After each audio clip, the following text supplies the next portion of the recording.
Okay, so good afternoon and welcome everyone to National Public Health Week at San Jose State. I am Dr. Dugan. I am the undergraduate coordinator of the public health I'm the coordinator of the undergraduate public health program, and I also teach across both the undergrad and the NPH program. But I am very, very thrilled to welcome all of you here. This is the third time in a row that we're doing this event during National Public Health Week. So we're so happy that all of you are here. We're excited. I see over 80 people on the Zoom already, and we're so happy that you could all be here. Our audience is a mix of students, alumni, community partners, staff, and faculty. We will introduce our esteemed panel in a little bit. I'm so excited to see them all and to hear what they have to say, but we will get to there. And before we get there, I'd like to share a little bit about the Career Exploration Committee. So we are all here today to mark National Public Health Week, which is an annual event that aims to celebrate the contributions of public health professionals in promoting and advocating for population health. Every year, we plan events to showcase careers and career pathways and also provide opportunities for professional development. Throughout this week, we tried to offer a mix of different events. There was a career networking event yesterday, for instance. We usually offer 1 or 2 skill building trainings and our webinar today. And we're also excited, if you haven't signed up already, there's a potluck on Friday that will showcase all our wonderful cultural mixes that we have in our department. This year, the theme is centering cultures in public health. And so I'm excited to turn over to Dr. Vicky Gomez, who will introduce our panelists. So Dr. Gomez is an assistant professor in the Department of Public Health and Recreation and is also the program coordinator of the graduate Master of Public Health program. She teaches across both undergraduate and graduate programs in public health and is also a founding member, along with myself and Dr. Buckner and Professor Doyle, who is not here at this time, of the Career Exploration Committee. And Dr. Gomez is very, very passionate about public health and supporting students in the journey of finding a meaningful career. So over to you, Dr. Gomez. Thank you so much, Dr. Dugan. Before we get started, I want to just make sure to thank Professor Melissa McClure-Fuller and her Public Health 104 students for letting us take over her class session today. So thank you all very much. I also wanted to thank Dr. Angie Buckner for her leadership of the Career Exploration Committee. It was her vision to bring a week of programming during National Public Health Week. And as Dr. Dugan mentioned, it is the 3rd year that we've been doing this. And she works so tirelessly to make sure this week is a successful week along with all of our other committee members that Dr. Dugan mentioned. So thank you all for taking the time to join us today and for celebrating National Public Health Week with us. As Dr. Dugan mentioned, we have a very exciting panel for you today who will speak about their career journeys and how they center and celebrate cultures through health. We thank each of them for taking the time to share their experiences with us today because the work that they do keeps them very, very busy. So it means a lot for them to take the time to be here with us. So I want to do a short bio for each of our speakers before we launch into our panel questions. I'm going to start with Quinn Wong, is the co-founder and executive director of ICANN. She serves on the board of directors and advisors of many organizations such as the Healthier Kids Foundation. In 2012, she was appointed by President Obama to serve on the board of trustees of the Vietnam Education Foundation, a U.S. federal nonprofit agency with the mission to improve bilateral relationships between the two countries, between educational exchange in STEM fields. Welcome, Quinn. We also have Vaughn Villaverde. With over a decade of experience in health policy and federal, state, and local safety net programs, Vaughn joined the ACCI team in 2021 as the Director of Advocacy, where he is responsible for leading efforts to engage with elected officials and policymakers in support of ACCI's various health, behavioral health, and wellness programs. Vaughn is also responsible for working with regional coalitions, organizational partners, and members of the community on efforts related to healthcare, delivery, health equity, racial equity, social justice, and civic engagement. All of my favorite words at once. So welcome. And last, but certainly not least, we also have Yvonne Maxwell joining us. Yvonne is the eldest child of Wesley and Friedel Maxwell, mother, grandmother, and social worker, one of the founding directors of Ojima Adult and Family Services and executive director since it began in 1991. The agency provides African-centered behavioral health and support services to children, families, and adults. She is active in the community focused on issues of inequality, the promotion and development of African-centered services, and the protection of the African community. Welcome so much for being here, all of you. Thank you. All right, so let's get into it. So first, I would like to have our panelists start with just briefly telling us about yourself, your career journey, and the communities you work with. And I'm going to start it off with Quinn. How much time do I have? Well, this is just one of the questions. There's 5 different questions. So I wouldn't go maybe beyond maybe 3 minutes. 3 minutes. Okay. For this question. Okay. So good afternoon, everyone. My name is Quinn Vong, co-founder and also currently executive director of ICANN, a Vietnamese American community-based organization, obviously serving mainly the Vietnamese community here, but we are also serving non-Vietnamese clients. Background, I came to this country at the age of 16 as a refugee.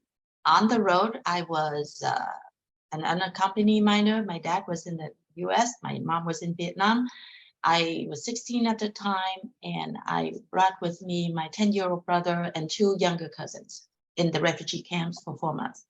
We got here, then went to high school, got put back 3 years, went to high school, went to college, and then at the during the summer of my junior year in college, and then also after I graduated, I went back to work in the refugee camps as a way of giving back to, fulfilling my promise, the promise I made to myself when I was in the refugee camp.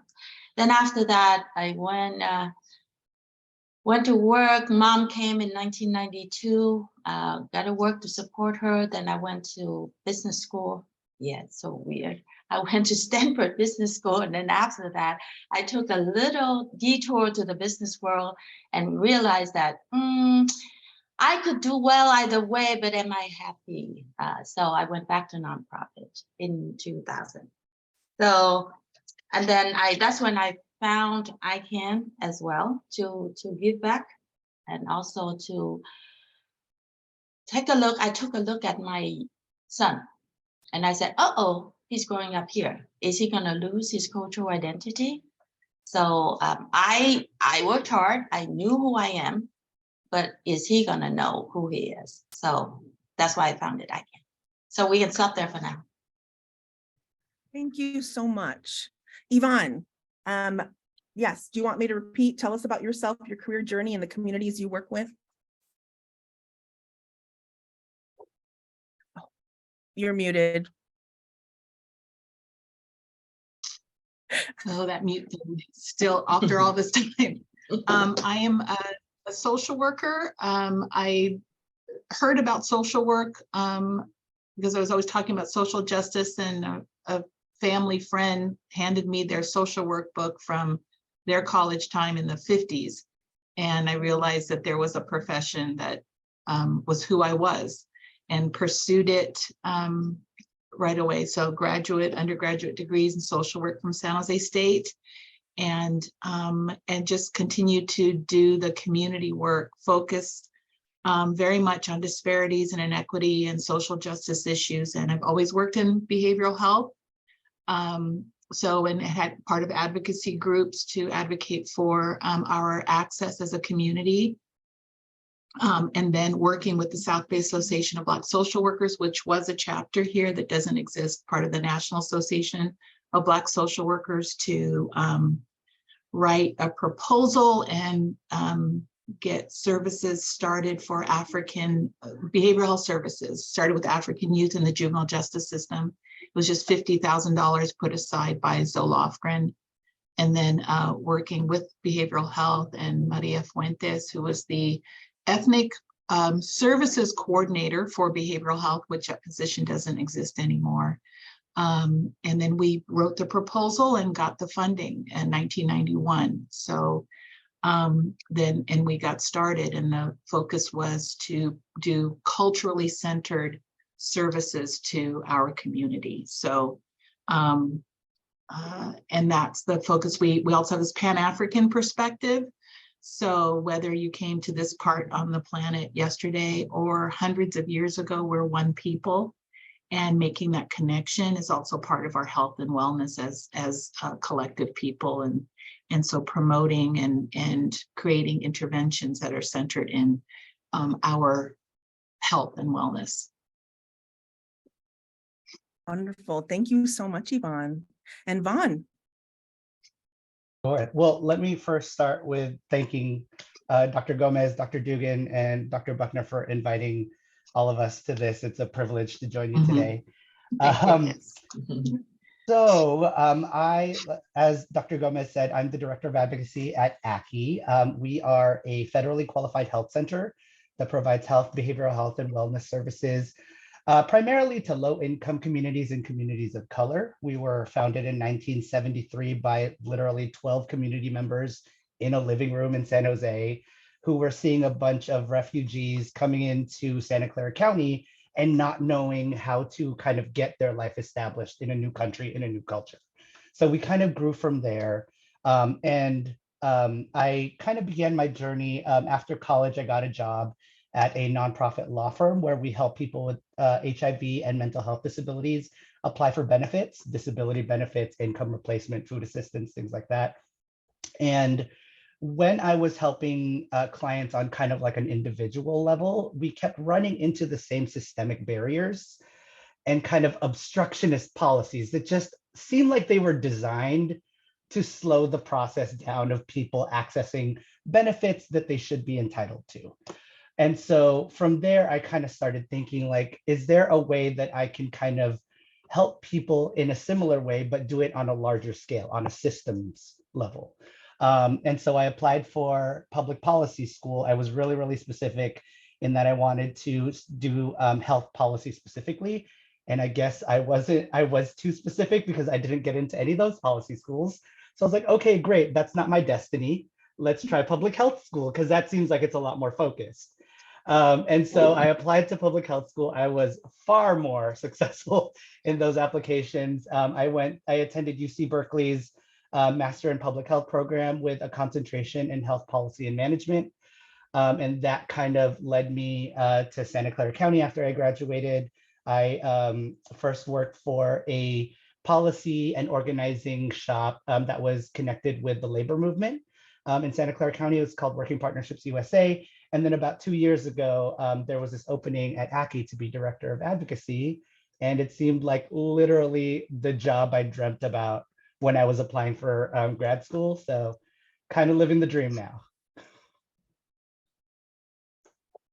That's wonderful. Thank you so much for sharing that, Vaughn. It takes time to get to your dream job, right? And sometimes you have to create it, right? Like Yvonne, right? And Quinn have, right? Like, so just to have hope that it's coming. Thank you so much, everyone, for introducing yourselves. Let's get into our next question. What does centering and celebrating cultures in health mean to you? And how do you do this in your work with communities? And I'm going to have Yvonne start us off with this question. Centering, it means everything. And creating this this focused, we work a lot with Dr. Wade Nobles, who's an African centered psychologist and does amazing work in community. And when we've worked with him, he's described what we do is like we're creating this bubble of fresh water for the freshwater fish in this ocean. And I thought that just fits perfectly. It's just this opportunity to validate your experiences, hold them up, celebrate them, even though they're, different, and what our strengths are. So celebrating those and acknowledging them. And because so many times when you're in, especially if you're an other group other than Western European Americans, that how you express yourself, how you see the world is seen as a deficit or less than or primitive and not valid. So centering our work, our wellness, our intervention strategies, and our advocacy in how we see the world and how what we have to contribute and how the things that we do for our health and wellness is paramount in the work. And the things that, how I do this work is through Ujima, and it's been invaluable. And I really appreciate what you said, Vicki, about creating, we have the ability to create your own. I mean, I'd never written a proposal before. I didn't know what a 501c3, although I worked at one, when I talked to the association and said, hey, there's this, so Lofgren's put this $50,000 out to work with African youth in the juvenile justice system, because the county was trying to figure out, why are all the African and Latino youth in juvenile hall and all the counseling centers and supports, they're mostly European American. And so she put that money forward, and I said, let's apply for it. Let's build something. And it's been an amazing experience. And I always encourage students that when you see that gap in community and that need, you don't have to join one of the huge bureaucratic organizations. You can start something and work with your communities. So, yeah. Thank you so much, Yvonne. That's one of my favorite things about Santa Clara County. There's a lot of agencies that are that have been here for a long time, that were created in a living room. Do you know what I mean? So it is possible. So thank you. Vaughn, you're up next for this question. Great, thank you. And I absolutely agree with everything Yvonne said. I love that image that you created about that bubble of fresh water. I think a big component of that is recognizing the difference between passive inclusion and active inclusion. And at ACCI, we really do strive to bring the voices of the communities we're trying to serve into the conversations from beginning to end, whether that's in strategic planning, program planning, how we our HR strategy in terms of how we hire our providers and things like that. So it's kind of the difference between, going into a party and you see a sign that says open seating, and going into a party and someone's like, hi, welcome, thank you so much. Can I help you find a seat? Can I introduce you to some people? I think it's that it does take a lot more effort, but centering cultures and centering community is really about kind of creating that feedback loop in which, hey, we have an idea. What do y'all think? Oh, okay, great. We'll change it based on your input. And then having that continuous check-in with community to be like, hey, is this accomplishing the goals that we originally set forth? How can we improve? What can we do better next year? And, we also try to do that in the way that we work with our staff. So we really, really love hiring folks with lived experiences to kind of meet the clients where they're at. Our staff speak 40 plus languages in-house. So that's not even using any kind of translation services. That's definitely a privilege for us in terms of working with a bunch of communities. So it's constantly pushing ourselves, like, what can we do better? How can we support these diverse communities even better than we are today? Thank you so much for that, Juan. And Quinn, what does centering and celebrating cultures and health mean to you, and how do you do this in your work with communities? Well, I think all of my life, I've been here 42 years, and all of my life, culture has always been at the center for me, because without culture, it starts with the mental health issues. If I try to be somebody different than who I am, And then it leads down the road to physical health issues, right? So that brings, to me, culture has many, many levels. There's a community level, there is a personal level, at the family level, and then there is a personal level. So at work, we try to listen, to incorporate clients as much as we can, their feedback, their participation, and in return, we try to build a dialogue with them, and we try to help them understand, change the culture in their mind, because they came from a culture that tells them, listen to the government, obey the government. They do, you know, to be thankful what the government can do for you. That's in Vietnam. So they don't dare to ask anything. But here, I've been trying to change their mindset and tell them that if you don't have a voice, if you don't say you need it, then there's no need. If there's no need, there's no resources, there's no reason for resources. And therefore your problems will continue.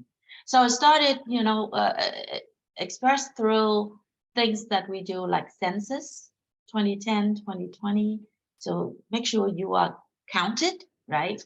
And then for even for parenting workshops, this whole myth, model myth, model minority, Minority. yeah, model minority myth that we Vietnamese have been suffering from. You know, it's just that people think we are so perfect, we don't have any issues. We do. They're all buried under the rug. So we try to get people to look at the issues, the challenges of living in America. What is it? You gotta face it because your children are facing it. So parents, if parents ignore that, then you know they just making themselves and the children much more miserable. So that's what we're trying to foster dialogues on issues, controversial, culturally controversial issues like child abuse, neglect, mental health, domestic violence, things like that. Thank you so much, Gwen. I'm going to actually open this up to all of you and whoever, you know, wants to answer first. Describe a situation where you centered and celebrated culture and talk about what was gained through that, or alternatively, what would have been lost if culture was not centered and celebrated. I could start if folks don't mind. Excellent. So even though we try to apply this principle kind of throughout all of our service lines, I feel like the program where the impact of centering culture is most immediately felt is in our work with recently arrived refugees. So ACCI runs the Center for Survivors of Torture, which is Santa Clara County's only specialized behavioral health program for recently arrived refugees and asylees. And one of the ways that we center culture is that when we hire staff for that program, virtually everyone has lived experience as a former refugee. So even our director who runs the entire program, she actually went through the program in the early 90s when she was a refugee from Bosnia. And so, you know, from that, we have kind of gotten the privilege of like taking a lot of shortcuts in terms of understanding our clients' needs, the ways in which, you know, the therapies that they will respond to the most. And a great example of that is, you know, part of the process of adjusting to the United States is just learning how to do stuff, right? Like how to enroll your children into a school, how to apply for a job, how to open a bank account. But because of the lived experience of our staff, we realized, you know what, these folks just arriving from Afghanistan and now from Ukraine, they're not even ready for that yet. We need to take a step back, and it's like, how does buying things work in the United States? Because in the countries they come from, it's primarily a cash economy, but here there are like 1,000 different ways to pay something, right? And it's something as simple as like, if you were to get into a car accident, who is your first call? So in kind of making sure that there's some kind of shared lived experience between our providers and our clients, it really does skip a lot of steps. It prevents a lot of re-traumatization or additional trauma from being inflicted onto our clients. And it just makes the transition a lot smoother and a lot friendlier, because these folks are coming in, they've lost, they pretty much only have the things that they were able to carry with them. They left a lot of families back home. They left a lot of possessions. They left, for the most part, their careers at home. And so that felt like the best example for how we do that at ACCI. Thank you so much for sharing that with us, Vaughn. Yvonne or Quinn, either of you want to answer this question? Can I go first, Yvonne? Yeah, so I want to follow up on what Vaughn just said. Your comment about recent immigrants, recent refugees reminded me of the days that I just came here. And we still had a lot of those issues, not the ones that we mentioned per se, but the sense of lost, the sense of, being not a fit here. That sense is still there and reminiscing the past, So I feel for the new arrivals. Anyway, so everyone knows, or maybe not, but Saigon fell in 1975, and that was April 1975. So every year as April comes around, I relive those emotions. As a community, we all do. So, so what we try to do specifically this year, there are two things that we did. Number one, I initiated after my father passed away last month. I hated myself for waiting so long. I should have done it when he was still alive. So I sent a letter to Senator Dave Cortese, and asked him to get the state of California to recognize or designate, or whatever the term is, the April to be the month of Black April Memorial and Vietnamese American History Month. Legally and permanently. I don't want to have to ask for it every year. Now, I don't know the process of how to do that, but that's exactly what I did. I just said, give it to me and tell me what I need to do. So now I'm in the process of trying to get 20 to 30 agencies to support this idea, because, in order to come up with that name, I talked to the older generations, I talked to the younger generations, and finally, I'm like, okay, let me make a compromise and do Black April Memorial, which is what the older generations care about the most, because they are afraid to be forgotten. And the younger generations are thinking forward, Vietnamese American History Month makes sense to them. There's still disagreement, but at least, I have an 87-year-old war veteran, Vietnamese war veteran. When he heard the name, he said, "Child, I've been waiting for that the last 40 years. And it's just, I realize how much anguish these people carry with them every year when the April comes around. And yesterday we just did a kind of like a community sharing session, but in the cafe style. And people were just crying. I was crying, sharing my story in the last days of, the experience in living in Vietnam after 75. One person told me, the life in Vietnam, being discriminated because my dad was in the South Vietnam Army, left her with such a sense of inferiority that she carried with her to America. Even for the last 10 years, she could not shrug it off. But one session yesterday, she saw, everybody is just the same as me. Nobody cares about watching out or following me the way I was being followed in Vietnam. So she tossed it out the window. So comments like that makes me very, very happy to see that, you know, just being able to share your stories, say it out loud, feel validated, and that helps a lot for them, to them. Thank you so much, Quinn. It can be so healing, and what a beautiful way to honor your father's memory. Thank you for sharing that. Yvonne. Yeah, that was wonderful. The thing that when looking at this question is, as you were saying, that validation is the thing that I think is always lets me know how important. So validation from community, we're doing wellness activities and very centered and just gathering African people in an exclusive space for African people to come together.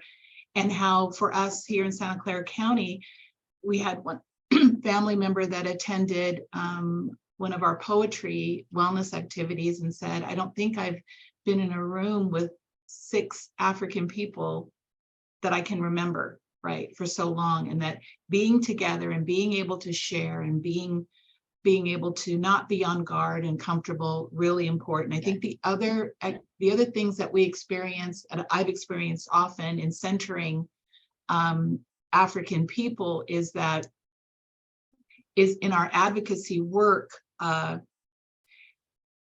which is really central. So primarily what we do, our largest contracts, 80% of our funding is our contracts with Santa Clara County Behavioral Health, serving children and families and doing outpatient services.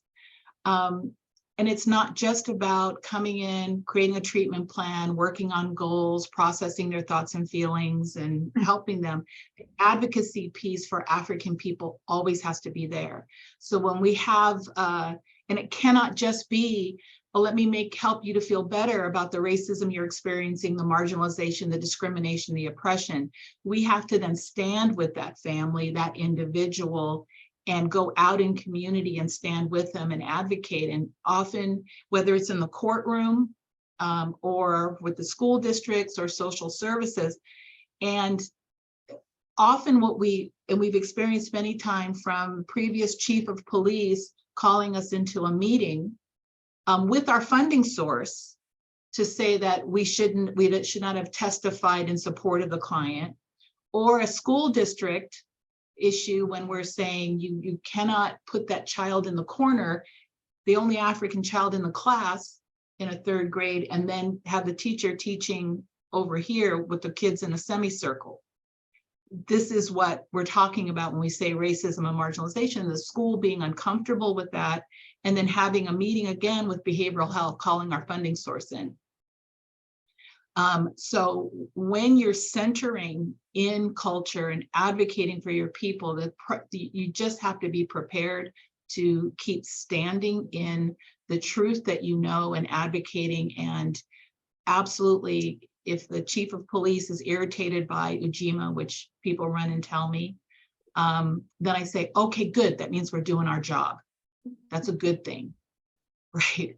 And it's another kind of validation, and those are the kind of validations and acknowledgments that we know that we're going in the right direction, and absolutely celebrating who we are, but standing in that truth and pushing back and trying to make change.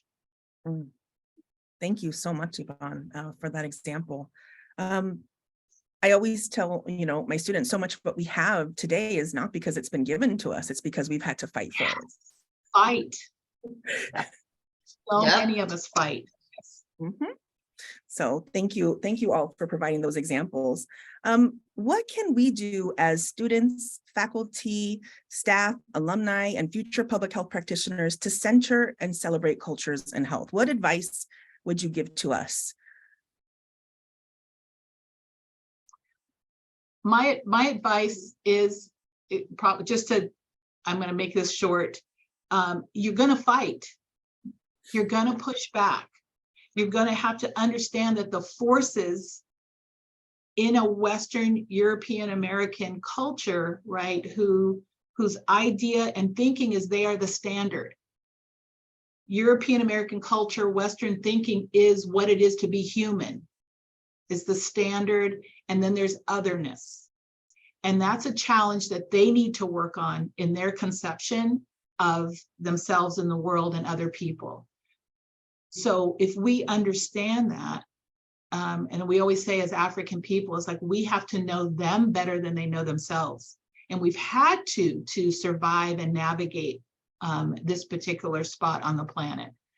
So just know that those forces are there in all the ways that they show up, small and large, and that part of this work is that you're pushing up against that, and not to be, I guess, to be invigorated by it, or know that that's part of the work, and to give you energy, especially when you start to make movement, or even if we lose, you're standing there with your community, and your community is so happy that you're standing there with them pushing back. And that gives you energy it's very invigorating and validating. It's not, you cannot, don't put yourself in a position that this is wearing you down. It's actually firing you up. Powerful words, Yvonne. Thank you.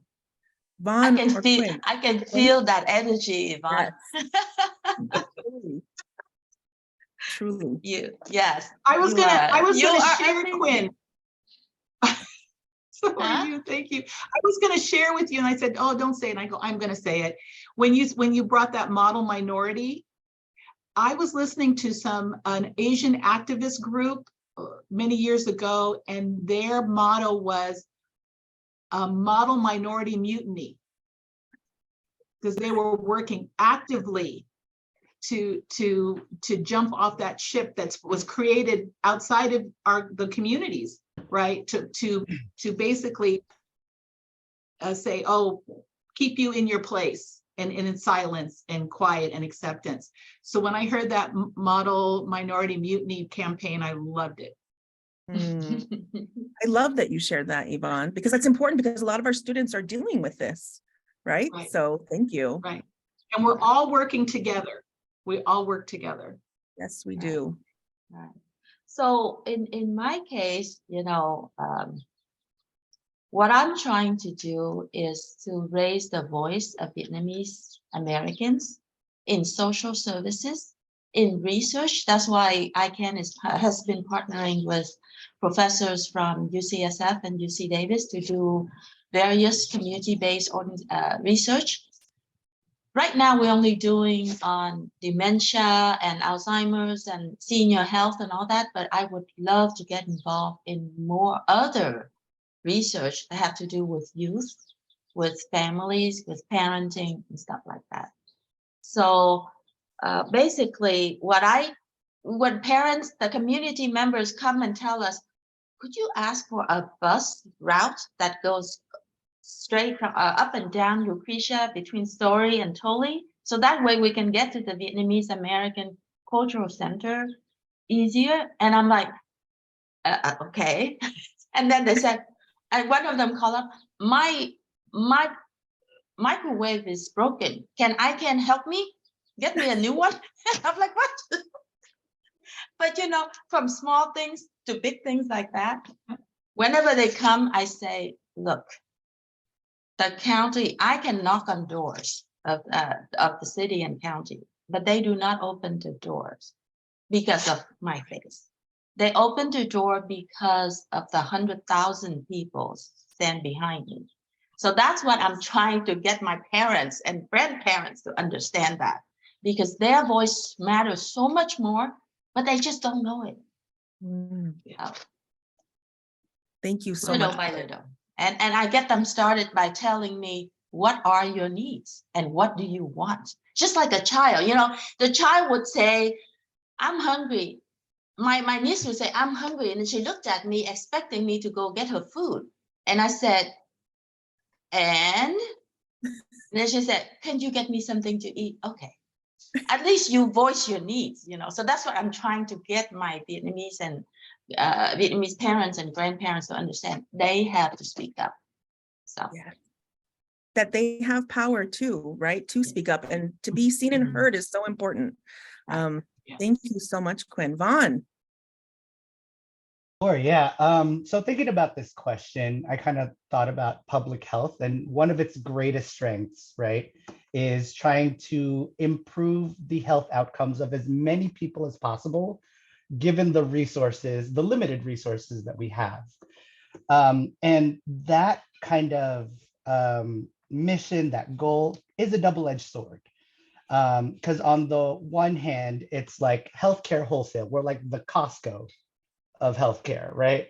We try to impact as many people as possible. But kind of the flip side of that is that it takes away the faces of the people you're working for and you're working with. And so if I were to offer any pieces of advice, it'd be like in kind of planning for future programming, planning for future interventions, we're drawn towards the middle of the bell curve, right? Because that's where the greatest impact is. That is kind of where the most people who need help are. But if we continue to focus on the middle of the bell curve and we don't pay attention to the margins, it very, very quickly turns into institutional and systemic racism. Because the people in the margins are typically the same people over and over again. They're Black and Indigenous people. They're members of the LGBTQIA community. They are, immigrants, refugees, asylees. They're people with disabilities. And if I were to give a piece of advice, it would be that, trying to make the most impact given limited resources is a worthy goal, but never stop asking about the people in the margins. Who are we leaving out? Who's falling through the cracks? Who is this harming unintentionally, right? Because a program that could be very, very helpful for the mainstream could actually be super harmful to folks on the margins. And so when you are in the world doing amazing work, never forget about the people on the margins and never stop asking questions for them and about them. Beautiful. Thank you so much. How would you Words of address the that then? wise. Yes, exactly, Quinn. How would you address that then if you had a program that was successful for the majority, right? And then you found that a fraction of a subpopulation was being harmed by it. How would you address that? Would you create then a program for, I'm just curious if you have the answer, and it's okay if not. So coming out of grad school, I thought it was incumbent on me to have the answer. And what I've learned in working in the field is that it's not. Generally, answers to these questions already exist in the communities that they're impacting. So the most logical thing to do is just ask them, how could we improve this program? If this is harmful, is there a way that this program can move forward and bring you along with it instead of actively, disadvantaging you? And if the answer to that is no, then yeah, maybe we need to stop the program and rethink this whole system. But these answers already exist somewhere. It's just figuring out how to connect with the people who have those answers. I love that. I'm always telling my students that the answers are within the community. They have answers. We're just oftentimes not listening to them. Yvonne, do you have something to share about that? I see you nodding. No, I'm just nodding agreement. Absolutely. Well said. Well said, yes. The last question that we have before we open it up for questions from our audience members is, what advice would you give your younger self that might be particularly relevant to students who are setting out in their career in public health or community service? And whoever would like to answer that first. Give you guys a moment to think about it. I think the thing that comes to my mind is how much money you're going to make going into public health, as opposed to going into business, right? I remember when I graduated from Stanford Business School, my professor said, if you think you can live with $60,000 a year, then, you don't really need more than that. And sometimes I want to curse that professor because that number stuck in my head. 20 years later, I still think about $60,000. But what I'm trying to say is that, if you already meet your comfortable living, then getting more it's not gonna make you happier. It's not gonna, you'll be much happier living your dream job if you meet certain level, so that at least you're not in poverty or anything like that. So you can really have the health to support others. Thank you, Quinn. I think for me, graduating from public health school, I had it in my head that I was like, I can't wait until I'm an expert in something, right? Like I can't wait for that day where like I know everything about a topic. And being in this line of work for a few years now, I've come to realize that that's not a thing. Like expertise is not a destination. It is an ongoing process that never ends.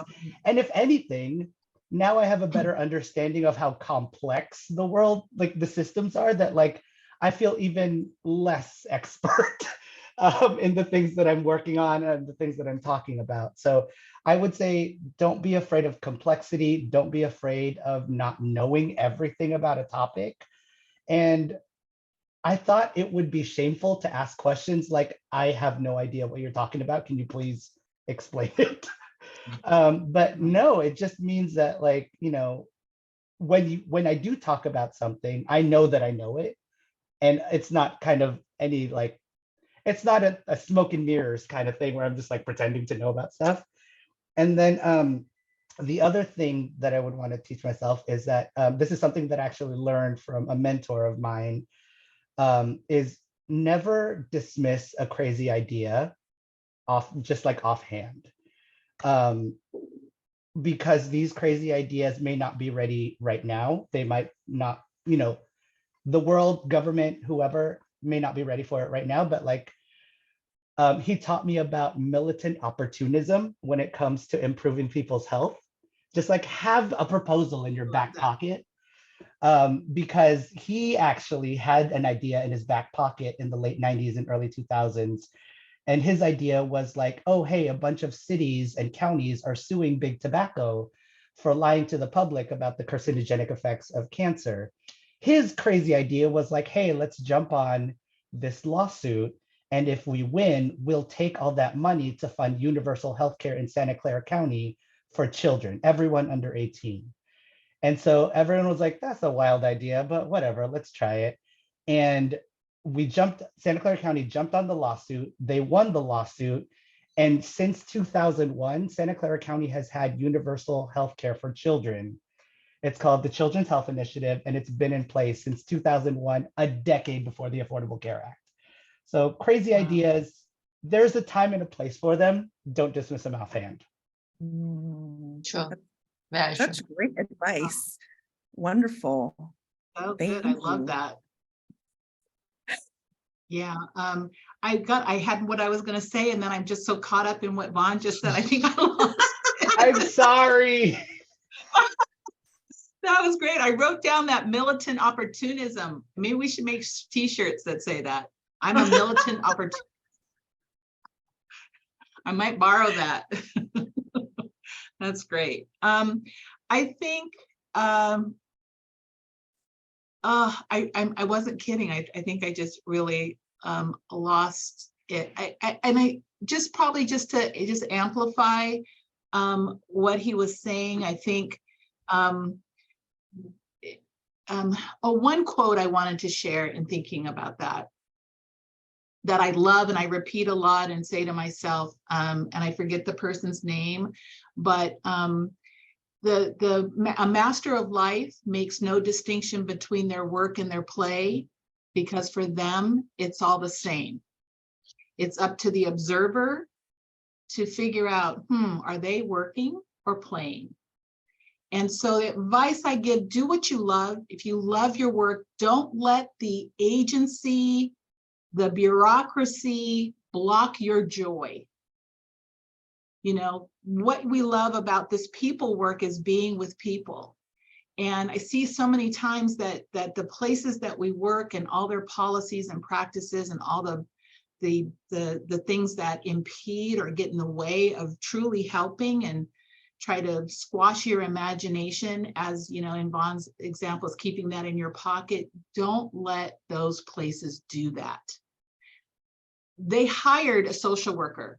They hired somebody in public health, right? That is our profession, and we have to keep that. You hired me for that, and social work is what I'm going to do. My job is not to be co-opted by these internal processes, right? And so that keep, you know, just when kids come in the office, look them in the face, spend some time with them, right? Or when you're sitting with a family and just so impressed by how they've endured and their ability to keep going. Yeah, be sure that you do that. That would be my best advice. Thank you so much. Really fantastic advice for all of us. Thank you.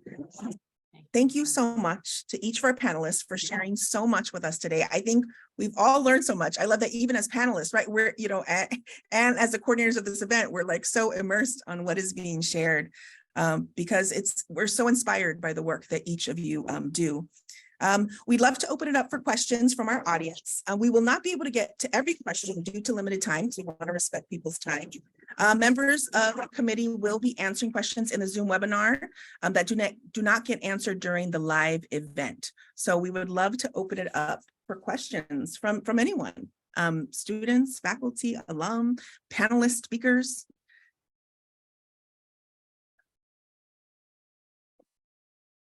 I know I have one question. You know, just like Yvonne, I was so caught up in the message that Vaughn had for us. Just tell us a little bit more about this militant opportunism, knowing that we might get t-shirts. I want to just make sure that we fully co-sign on what this is. I usually don't like things with the word militant in them, so please. So basically this was, and my mentor is Bob Brownstein. He's been— I thought it was Bob. Yes, it's absolutely Bob. He's been in the trenches since the 60s, and I think he's retired 3 times already, and he keeps coming back. But Bob just taught me, you know, he and I, like one of my first days working with him, we went to a meeting to pitch an idea to members of the Board of Supervisors. And basically they were like, no, we don't have the funding, we don't have the staffing, it's a hard no for us. And then he's like, good first meeting. And I was like, I'm sorry, what did I miss? What did I not hear from that meeting? And he's like, no, we took their temperature, and that was the entire point of the meeting. Like, it was a long shot to get a yes, but now we know their objections, we can prep for the next time we have this meeting. So that could be, you know, a new budget cycle, new folks get elected to the Board of Supervisors. There's a shift in public opinion. We want to continue developing this idea for when all of the pieces kind of align. And then when it does, while other people are prepping their updated proposals, we're like, oh, it's already here, here you go. And early bird gets the worm. So militant opportunism. That's amazing, right? Because it's true. Sometimes you go to a meeting and we expect like a certain outcome, like that was the outcome. Thank you so much for sharing. We have a question from the audience for each of you. What was your biggest learning moment, lesson in your career? So many. I don't know if I can pick one.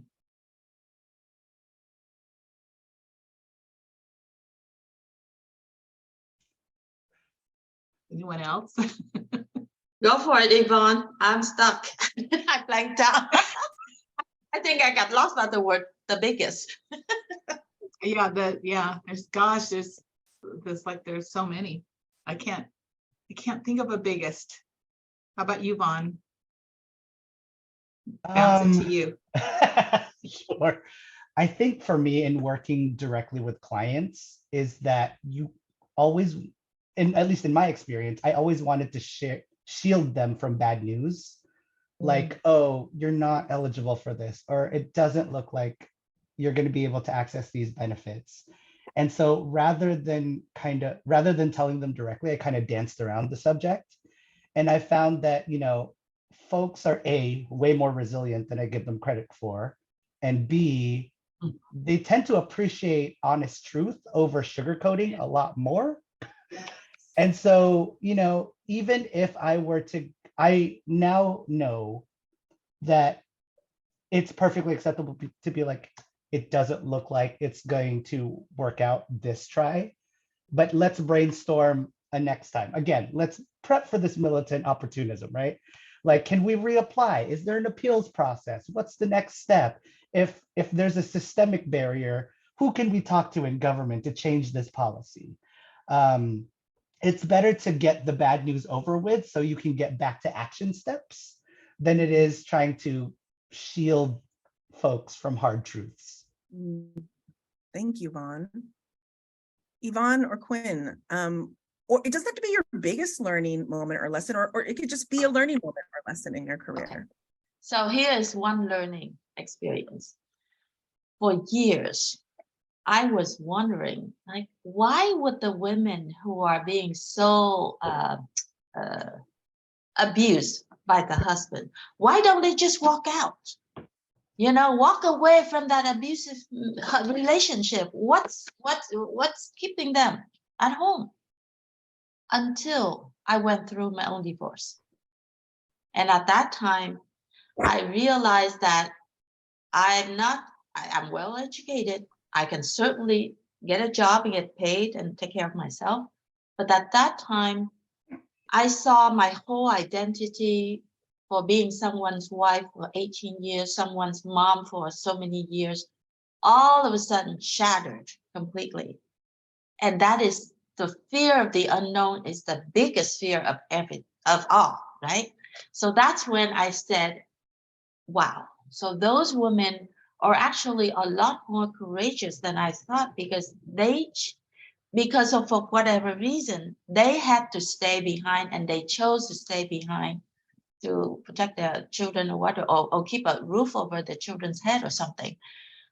You know, so I have to give them a lot more credit for that. And that from that moment on, I learned that whatever I see is not in people's situation, is not the complete picture.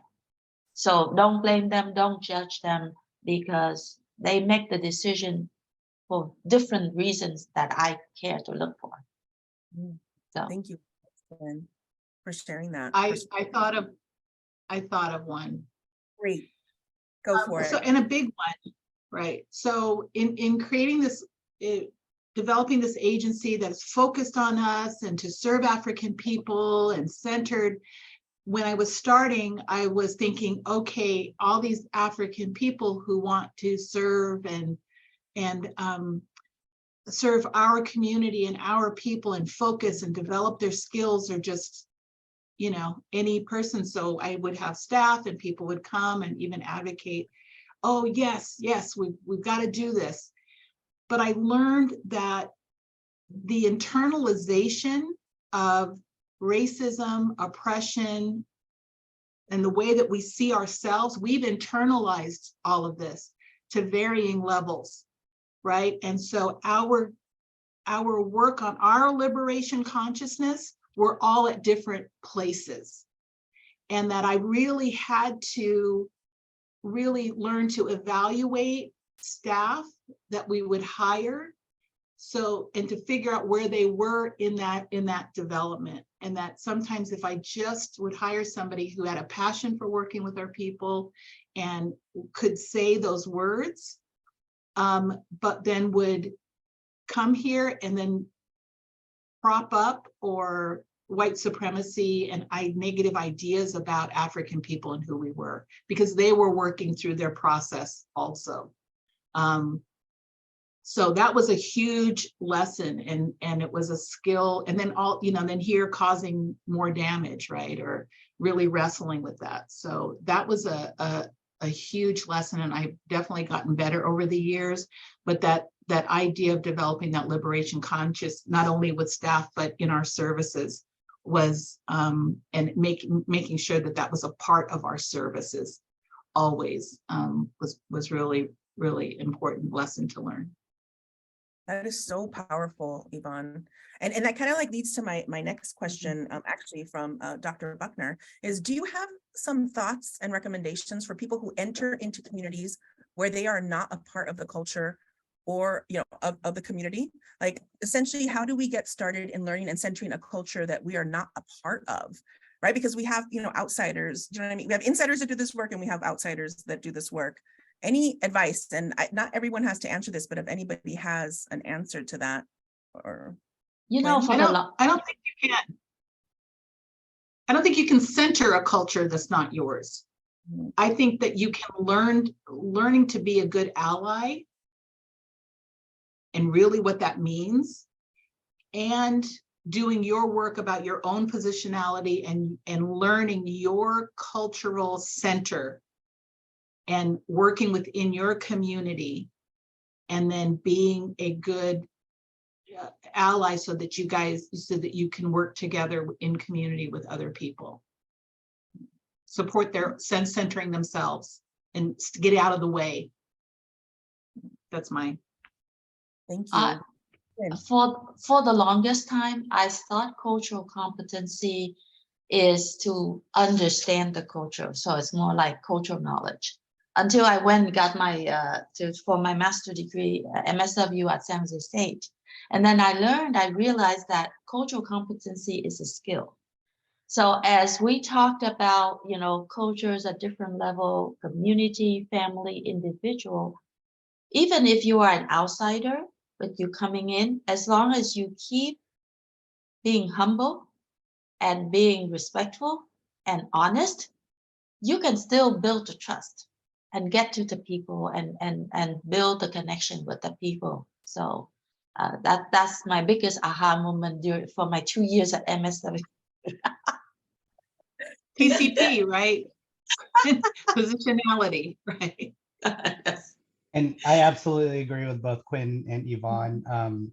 Yvonne, what you said particularly struck a chord, because no matter how much I tried, there are just going to be aspects of the Black experience that I will never understand. Right. And that's okay. In Mhm. terms of, practical steps, I think putting in a genuine effort and coming to a space with genuine curiosity, people are able to pick up on that pretty quickly. And so do the homework, go look up these issues, because it is exhausting to have to teach, to ask someone to teach someone from like a zero level of understanding. Like, nobody wants to be a cultural ambassador every day of their lives. And so do the homework, look some stuff up, and then at least when you go into that space, there's already a baseline level of understanding from which you can build off of. And I do think that folks from in that community will be able to tell pretty quickly that you put in some effort, and that means a lot. Thank you.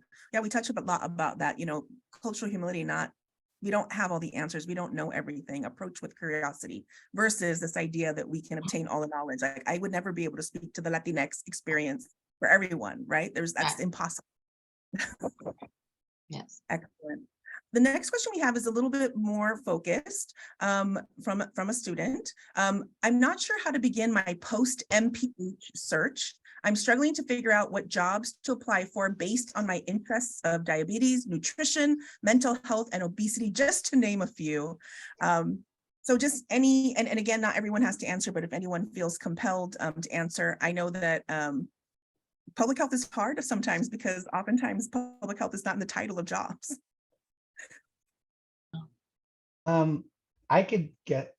I recently went through this process. I only graduated from NPH school in 2018, so this is still relatively fresh in my memory. Informational interviews was everything for me. During grad school, after grad school, I would sometimes, what are some organizations that seem like they'd be cool to work for? I'd look at their about page, I'd look at their staff roster, I'd read the little blurbs about which staff member did, and I'd be like, wow, that sounds really fun. Let me try to reach out to that person and see if I could just pick their brain, like what preparation did you need for this job? What's a day look like in this job? And I thought it would be hard or difficult to get people to agree to informational interviews, but it was surprisingly easy because I was basically like, hey, tell me everything about yourself for the next half hour. And they love doing that. So I would say ask as many questions as possible from people who have jobs that seem really cool. That's great advice. I had a mentor once tell me that oftentimes we don't have the landscape of what the job is like. We have an idea of what we think it's like, but until you do informational interviews, you won't actually know what it's really like and the spot that you could have in that. So I appreciate that. More questions. I want to make sure, because we want to make sure that we end on time, but we have another question from the audience is, was there a time you majorly struggled in your career, but ultimately accomplished your goal? Say that again. You lose your. Was there a time you majorly struggled in your career, but you ultimately accomplished your goal?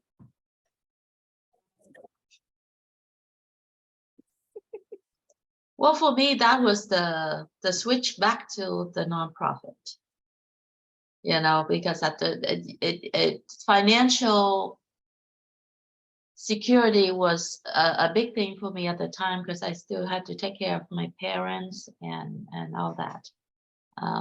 But ultimately, I said, oh well, you know, I realized that I need to be passionate about my job in order to be successful, because otherwise it would just be a mediocre success.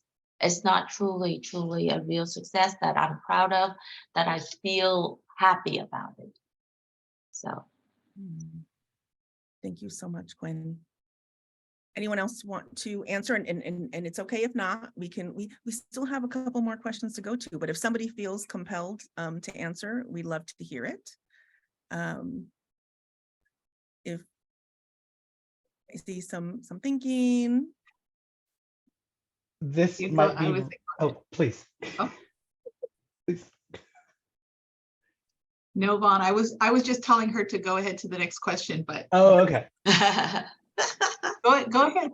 I was just thinking, you know, when I graduated undergrad was the exact moment the 2008 recession hit. And so that seemed a little relevant to what may be coming in the near future. And I would say persistence. I sent out 215 resumes before I got a job when I graduated, but it turned out to be a job, like I couldn't imagine a better job coming out of undergrad. And it was just because like I just kept hitting send on that resume. So yeah, persistence is everything. Beautiful. Yes, absolutely. Thank you, Vaughn. Another question from the students or attendee is, did you ever have any doubts about pursuing a public health degree or career? Or, you know, just, I think sometimes some of our students, like they've been through their graduate program and can sometimes feel a little overwhelmed and disillusioned, right? Like going, you know, having to go into the field after having been through a grad school experience. Have any of you ever had any doubts? Not me.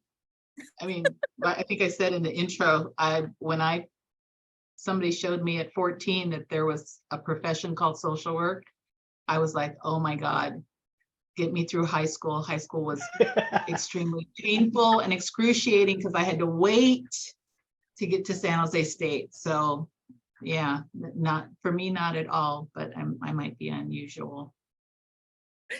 Well, that's awesome. It's good to see, like, you know, all sides of the spectrum, you know. Well, let me say this. When after college, I worked in the refugee camps, and one of the people there, the social workers there, told me, Gwen, you are a great social worker. You should go to social work. And I said, no. And then years later, I did go back to social work. So it's the bug is in you, unfortunately, or fortunately.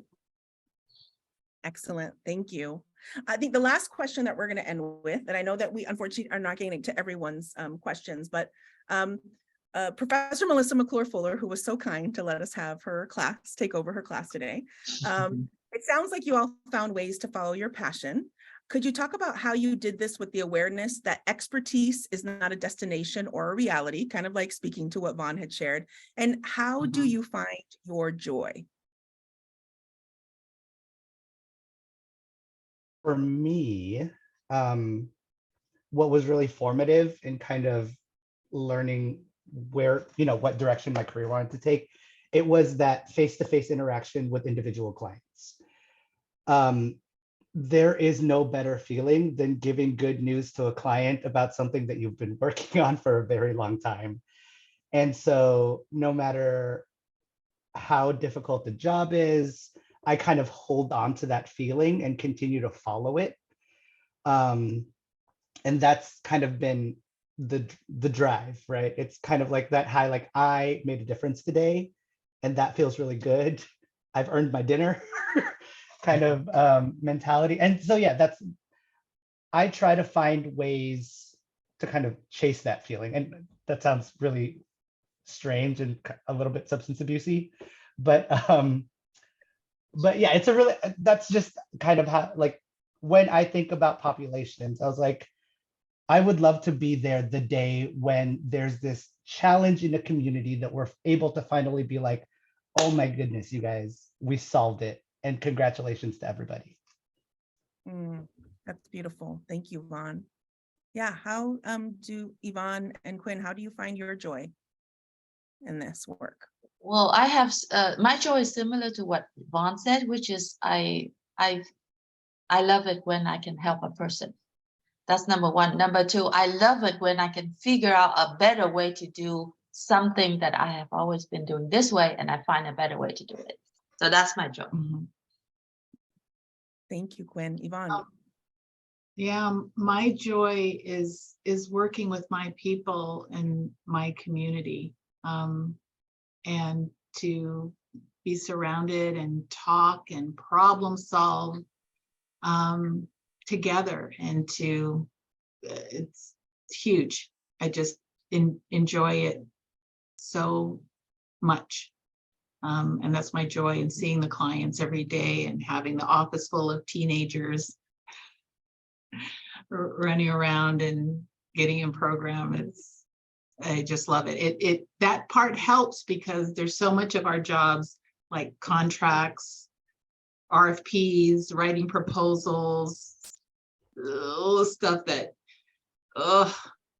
is not the stuff we love. So for most of us, but it's definitely with the people and with each other doing the work.